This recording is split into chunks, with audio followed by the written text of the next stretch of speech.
నిన్న రాత్రి సమయంలో 2 జేసీబీలు కొంతమంది గుర్తు తెలియని వ్యక్తులు వచ్చి ఎర్రముక్పల్లి సర్కిల్లో ఒక ఇంట్లో నివాసం ఉంటున్న ఒక ఇంటిని జేసీబీలతో పూర్తిగా నేలమట్టం చేశారని చెప్పవచ్చు. ఇక్కడ మనం చూస్తున్నాం, ఇప్పుడు ఆల్రెడీ ఈ ఇంట్లో ఒక ఫ్యామిలీ నివాసం ఉంటుంది.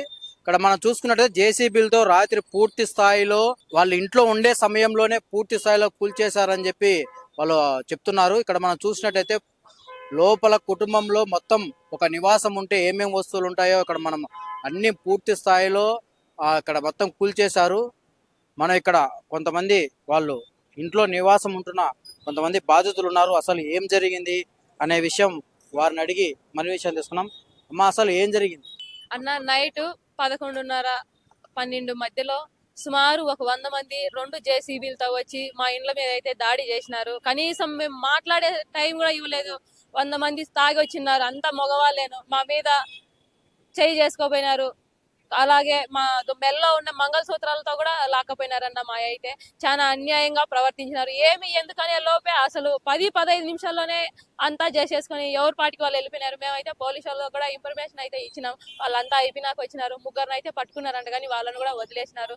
దీనికి అంతటికి మాధవిరెడ్డి భర్తకు సంబంధించిన బంధువులే, మెయిన్ బంధువులు, చాలా దగ్గర బంధువులే ఈ పని అయితే చేయించినారు. లక్ష్మణ్ రెడ్డి చేయించినాడు. ఇంకా 2 ఉన్నారన్న, నాకు పేర్లు అయితే గుర్తు రావడం లేదు. ఇప్పుడు మేము 3 ఫ్యామిలీలు అయితే ఇక్కడ ఉంటాం. 3 ఫ్యామిలీలు, చిన్నోళ్ళు, పెద్దోళ్ళు, ముసలోళ్ళు అందరం ఉన్నాం. ఇప్పుడు మాకైతే ఏ దిక్కు లేదు. ఇప్పుడు మెయిన్ రోడ్డు మీద వచ్చి కూర్చో ఉన్నాం. మెయిన్ రోడ్డు మీద కూర్చున్నా కూడా మమ్మల్ని కూర్చొనియడం లేదు. పోలీసు వాళ్ళు అయితే మెయిన్ రోడ్డు ట్రాఫిక్ ఇబ్బంది అని చెప్పి మమ్మల్ని అయితే లేపేసినారు. మా బట్టలు కానీ, అసలు వంట సామాన్లు కానీ, మేము రూపాయి కూలి పనులు చేసుకొని అన్ని కూడబెట్టుకొని చేసుకున్న సంసారాల్లో ఈ రోజు ఒక్క వస్తువు గాని మాకైతే ఏమీ దక్కలేదు. కట్టుకున్న బట్టలు అయితే తప్ప.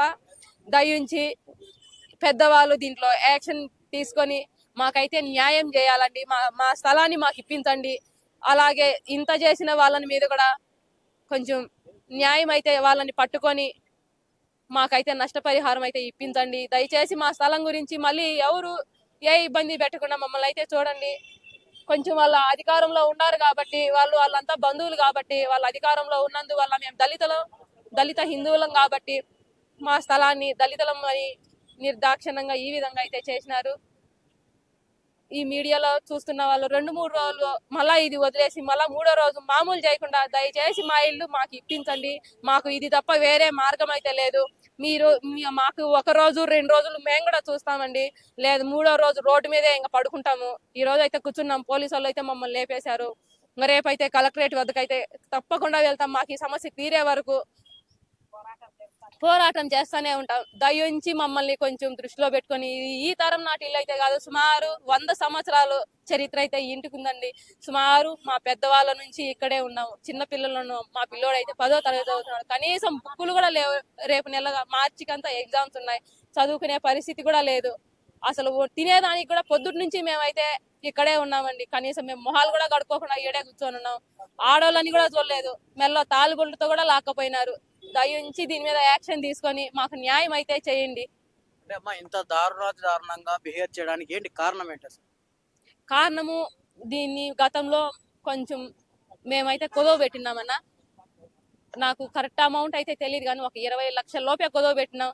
వాళ్ళకి ఆల్రెడీ ₹1,00,00,000 అయితే కూడా ఇచ్చేసినాం. మేము వడ్డీతో కూడా కలిపి ₹1,00,00,000 అయితే ఇచ్చేసినాము. కానీ వాళ్ళు ₹1,00,00,000 ఇచ్చినా కూడా వాళ్ళకి ఆశ అయితే చావలేదు. ఆశ చావకుండా ఎంతసేపు మమ్మల్ని సతాయిస్తానే ఉన్నారు. గత 3 నెలల నుంచి. ఇది మాధవిరెడ్డి భర్త దృష్టికి కూడా అయితే తీసుకెళ్ళినాము. వాళ్ళతో కూడా పంచాయతీలు అయితే జరిగినాయి. మళ్ళీ ఏం మాట్లాడుకున్నారో తెలియదు, కానీ రాత్రే ఇంత అన్యాయం అయితే మాకు చేసేశారు. పెద్దవాళ్ళు కొంచెం పట్టించుకోండి. చంద్రబాబు నాయుడు గారు పట్టించుకోండి. లోకేష్ అన్న గారు పట్టించుకోండి. పవన్ కళ్యాణ్ అన్న గారు కొంచెం పట్టించుకొని మాకైతే న్యాయం చేయండి. దళితులమని చిన్న చూపు చూడగాకండి దయించి. మీరు ఎమ్మెల్యే గారి బంధువులు ఉన్నారంటున్నారు కదా, ఎవరు వాళ్ళు బంధువులు? ద్వారకానంద రెడ్డి.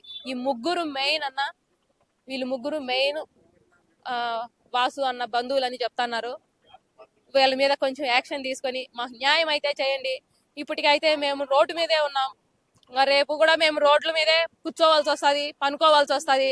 ఇంకా మా మీద మీరే పోలీసు వాళ్ళు మళ్ళీ మమ్మల్ని రివర్స్ మమ్మల్ని ఎత్తిపెట్టినారంటే మేము ఇంకా రోడ్ల మీద ఉంచి మాకైతే న్యాయం చేయండి. అంటే వాళ్ళు ఎమ్మెల్యే గారి బంధువులు అని చెప్తున్నారు కదా, మీరు ఏమైనా ఎమ్మెల్యే దృష్టికి తీసుకుపోయే అవకాశం ఏమైనా ఉందా? ఆల్రెడీ వాళ్ళకు కూడా తెలుసు అన్న, ఇది వాళ్ళ దృష్టికి తీసుకెళ్ళినాం, వాళ్ళతో పంచాయతీలు కూడా అయితే జరిగినాయి. కానీ వాళ్ళు వాళ్ళు ఏం మాట్లాడుకున్నారో మాకైతే తెలియదు. రాత్రికి రాత్రి ఇంత అన్యాయం అయితే చేసేసి వెళ్ళిపోయినారన్న వాళ్ళు. నా పేరు భాస్కర్ సార్, ఇంటికి సంబంధించిన వ్యక్తిని. దగ్గర దగ్గర 13 ఏళ్ల కిందట వేరే వాళ్ళకి 20 లక్షలు డబ్బు తీసుకోవడం జరిగింది ఆయకం పెట్టి. తర్వాత వాళ్ళకి ₹1,00,00,000 మేము కట్టేసినాము. తర్వాత 13 ఏళ్ల తర్వాత ఇప్పుడు మళ్ళీ మా స్థలం ఇది అని చెప్పి దౌర్జన్యం చేయడానికి వచ్చినారు. తర్వాత మేము ఇది చెప్పినాం, మేము ఆల్రెడీ డబ్బులు కట్టేసినాం కదా అని చెప్పినాము. స్టేషన్లో కూడా పంచాయతీ జరిగింది. ఇది ఎమ్మెల్యే భర్త వాసు, ఆయనతో కూడా పంచాయతీ జరిగింది. ఆయన కూడా ఓకే చెప్పినాడు. తర్వాత ఇప్పుడు మేము కొన్నామని చెప్పి రాత్రి 11:30 గంటలకి దౌర్జన్యంగా వచ్చి 100 మంది ఎలాంటి నోటీస్ లేకుండా మొత్తం ఇల్లంతా కూల్చేసినారు. ఇంట్లో వాళ్ళంతా బయటికి లాగేసినారు. వీడియో తీసేదానికి, ఫోన్ చేసేదానికి కూడా అన్ని లాగేసుకున్నారు. పోలీసు వాళ్ళకి ఇన్ఫార్మ్ చేసినాం సార్, వేరే ఫోన్ల నుంచి చేసినాము. వాళ్ళు అంతా కంప్లీట్ అయిన తర్వాత వచ్చినారు. 25 నిమిషాల్లో కంప్లీట్ చేసినారు. 2 జేసీబీలతో మా ఇల్లు అంతటిని 100 మంది తాగి ఉండారు. అందరు తాగే ఉండారు, పిల్లోళ్ళంతా 20 ఏళ్ళ వయసు కలిగినారు. పోలీసు వాళ్ళకి హ్యాండ్ ఓవర్ చేసినారు 3 వాళ్ళని రాత్రి వదిలిపెట్టేసినారు. మళ్ళీ 10 గంటలకు రమ్మని చెప్పినారంట. ఏం లేము, లీగల్ గా ప్రొసీడ్ కావాలి. ఏదున్నా కూడా లీగల్ గా లేకుండా దౌర్జన్యంగా వచ్చినారు, ఇల్లీగల్ గా. రాత్రి సమయంలో 2 జేసీబీలు తీసుకొని వచ్చి 100 మంది పైగా వ్యక్తులు వచ్చి ఇక్కడ మేము ఇంట్లో ఉండంగానే మమ్మల్ని దౌర్జన్యంగా బయటికి లాగి మరి ఇక్కడ ఈ ఇంటిని కూల్చారు. అంటే మేము అప్పుడు పోలీసులకు సమాచారం ఇచ్చినప్పటికీ వాళ్ళు వెంటనే త్వరితగతిన అంటే 15 నిమిషాల్లోనే పూర్తి స్థాయిలో ఇంటిని కూలగొట్టి వాళ్ళు వెళ్ళిపోయారు. తర్వాత పోలీసులు వచ్చాము. పోలీసులు మేము జరిగిన విషయం పూర్తిగా ఎక్స్ప్లెయిన్ చేశాము. అంటే ఇంత అన్యాయంగా మా ఇంటిని పడగొట్టి మమ్మల్ని ఇప్పుడు రోడ్డును పడేశారు, మేము ఇప్పుడు ఎక్కడ ఉండాలని చెప్పి కూడా బాధితులు ఆరోపిస్తున్నారు. అంటే ఈ రాత్రి వచ్చిన వ్యక్తులకు వీళ్ళు కొద్దిగా లావాదేవీలు అంటే అమౌంట్ కొద్దిగా తీసుకున్నాము, ఆ అమౌంట్ కూడా వడ్డీతో సహా తీర్చేసాము. అయినప్పటికీ ఈ స్థలం మీద వాళ్ళు ఈ ఇల్లు కావచ్చు, స్థలం కావాలి మాకు వాళ్ళు కాజేయాలనే ఉద్దేశంతోనే రాత్రి సమయంలో ఎవరు లేని సమయంలో చూసుకొని మహిళలను మమ్మల్ని చూడకోకుండా, చిన్నపిల్లలను చూడకోకుండా మమ్మల్ని బయటికి నెట్టేసి పూర్తి స్థాయిలో కూల్చేసి మమ్మల్ని రోడ్డునేశారని చెప్పి బాధితులు ఆరోపణ చేస్తున్నారు.